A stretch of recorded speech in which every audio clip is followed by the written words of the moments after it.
Duha ka lalaki na kuhaan og video nga nangawat og manok gikan sa usa ka nagdagan nga poultry truck sa Cagayan de Oro City. Si James Paulo Yap alang sa dugang detalye.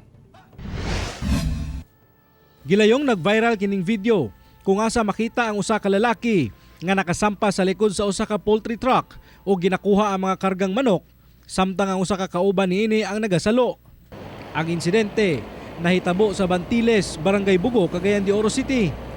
Sumala sa kapulisan nga nakaabot na kuno sa ilang buhatan ang maong pagpang-hijack sa mga batan-on sa lugar ug nagsugod na kuno ang ilang paggukod sa mga sospek. Ito na intervention no.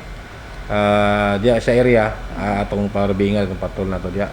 Then visibility paputangan nato kuan diya. Then kining mga kinipong suspect po identify naman na siya. So ato ba na siya i-background check kung napuli siya kalabutan sa illegal nga droga.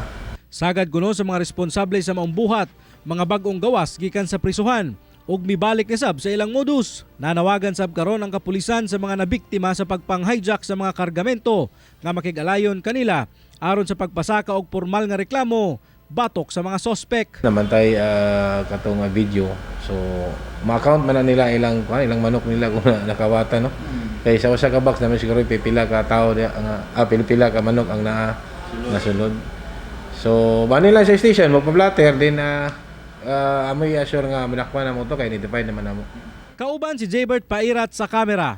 Ako si James Paulo Yap para sa One Mindanao.